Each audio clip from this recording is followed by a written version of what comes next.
Jaynagar +2 high school के सभी विद्यार्थीगण, मैं आपकी विज्ञान शिक्षिका अंजलि कुमारी आज से आपके विषय से संबंधित कुछ वीडियोस रेगुलर डाला करूँगी।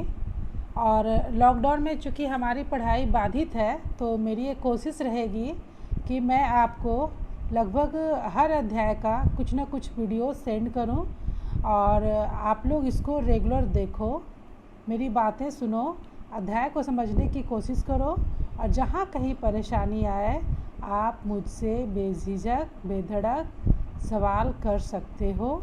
और इसके लिए ज़रूरी है कि मेरे द्वारा भेजे गए कंटेंट आप रेगुलर देखो।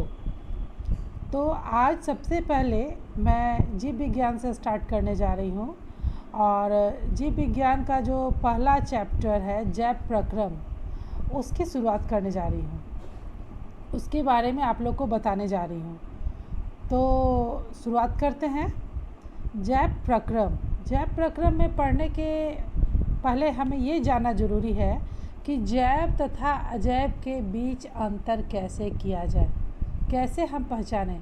तो शुरुआती दौर के सभी वर्गों में हमें सिखाया गया है कि जो चीज़ें जिनमें गति होती है, जो श्वसन करते हैं, जो वृद्धि करते हैं, वो सजीव होते हैं, वो जैव होते हैं। और जिसमें ये सारी प्रक्रियाएं नहीं होती हैं वो अजैव होते हैं, यानी वो निर्जीव होते हैं। लेकिन हम ये गति, ये वृद्धि, ये पौधों में इसको हम कैसे पहचानेंगे? तो आप ऐसा बोल सकते हैं कि जो पौधे का कलर हरा होता है तो इस प्रकार वो सजीव होते हैं, उसमें वृद्धि होता है तो वो सजीव होते हैं। तो इस तरह से दूसरे शब्दों में हम सजीव के समान प्रमाण के तौर पर कुछ गतियों पर विचार करते हैं। ये वृद्धि संबंधी या अन्य गतियाँ हो सकती हैं, लेकिन वह पौधा भी सजीव है जिसमें वृद्धि परिलक्षित नहीं होता। सही बात है। कुछ ऐसे भी पौधे हैं जो अति सूक्ष्म है, जिसमें कि वृद्धि कहीं से भी दिखाई नहीं पड़ता। तो क्या इसका मतलब वो निर्जीव है? नहीं, बिल्कुल नहीं। कुछ जंतु सांस तो लेते हैं परंतु उसमें गति स्पष्ट रूप से दिखाई नहीं देती, वो भी सजीव होते हैं। अतः दिखाई देने वाली गति जीवन के परिभाषित लक्षण के लिए पर्याप्त नहीं है ना? तो इस तरह से हम कह सकते हैं कि जो ऊपरी लक्षण जो ये अभी तक हम लोग पढ़ते, देखते, सुनते आए हैं, वो सजीव होने के लिए परिभाषित लक्षण पर्याप्त नहीं है। इसके लिए हम कैसे इसको हम आइडेंटिफाई करेंगे कि कौन जैव है, कौन अजैव है?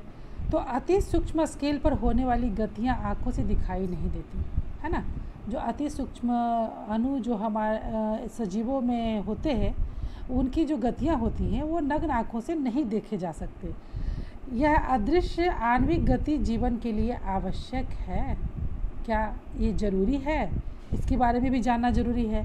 यदि हम यह प्रश्न किसी व्यवसायी जीव विज्ञानी से करें तो उनका उत्तर सकारात्मक होगा। वास्तव में विषाणु के अंदर आणविक गति नहीं होती। विषाणु, वायरस, है ना? वायरस सजीव और निर्जीव को जोड़ने की कड़ी मानी जाती है, जिसके बारे में कहा जाता है कि वह न तो पूर्णतः सजीव है न पूर्णतः निर्जीव है। तो वायरस के बारे में क्या है कि जब तक वो किसी कोशिका के अंदर न होकर स्वतंत्र रूप से होता है तो उसमें निर्जीव के गुण परिलक्षित होते हैं, वो उसमें गति नहीं पाया जाता है। लेकिन जैसे ही किसी सजीव कोशिका के अंदर वो जाता है और उसके डीएनए के साथ अटैच होता है, उसमें भी गति आने लगती है, यानी कि उसमें सजीवों के लक्षण परिलक्षित होने लगते हैं। अतः इसी कारण यह विवाद बना हुआ है कि वास्तव में वायरस सजीव है कि नहीं। क्यों? क्योंकि जब तक वो सजीव कोशिका के अंदर नहीं है उसमें गति परिलक्षित नहीं होता है। जैसे ही वो सजीव कोशिका के अंदर जाता है उसमें गति परिलक्षित होता है। तो ये पूरी तरह से अभी भी स्पष्ट रूप से नहीं कहा जा सका है कि वायरस सजीव है या निर्जीव है। इसीलिए ये जो विषाणु है इसको सजीव और निर्जीव के बीच की कड़ी माना जाता है। अब ये जानना ज़रूरी है, जैसे हम बोल रहे हैं कि विभिन्न गतियाँ, श्वसन इत्यादि सजीवों के परिलक्षित लक्षण नहीं हैं। हम आगे इस पे गौर कर रहे हैं और ऐसा बता रहे हैं आपको कि जीवन के लिए आणविक गतियाँ आवश्यक है। तो अब हमें ये भी जानना है कि आणविक गतियाँ क्यों आवश्यक हैं, इसको समझना ज़रूरी है।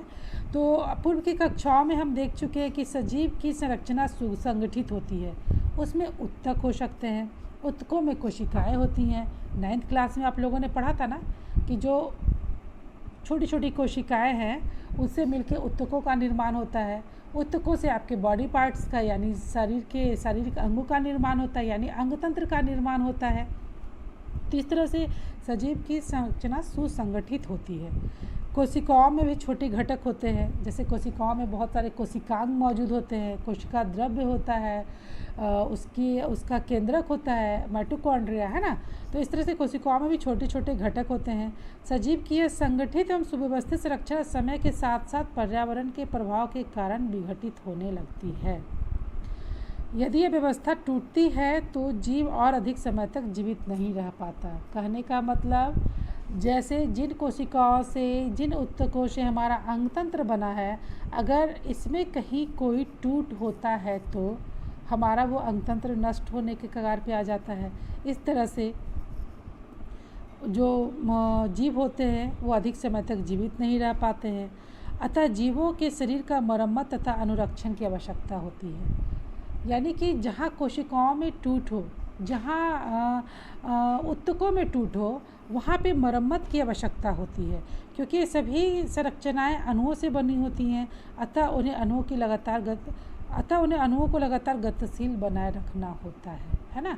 यानी कि जो हमारा सजीव का जो सुसंगठित संरचना है कि कोशिकाओं से उत्तक का निर्माण हो रहा है, उत्तक से अंगतंत्र बन रहे हैं, तो इसमें कोई टूट न हो ताकि हमारा जीवन निर्बाध रूप से चलता रहे। इसके लिए अति आवश्यक है कि वो जो टूट हो उसका रिपेयरिंग भी हो, उसमें सुधार भी किया जा सके। इसके लिए क्या ज़रूरी है कि अणुओं में गतिशीलता बनी रहे। यानी सजीवों को सजीव कहलाने के लिए उनमें अणुओं की गतिशीलता का होना अति आवश्यक है। इस तरह से हम कह सकते हैं कि सजीव वही है जिसके अंगतंत्र में, जिसकी सुसंगठित प्रणाली में अणुओं की गतिशीलता है ना। अब इस क्रम में एक सुसंगठित सजीव के अंदर उसकी जीवन को संचालित करने के लिए कई एक प्रक्रम होते हैं जो मिलकर उसके शरीर को सुचारू रूप से चलाते हैं, जिसको कि हम जैव प्रक्रम कहते हैं। अब आगे हम जानेंगे कि जैव प्रक्रम क्या है।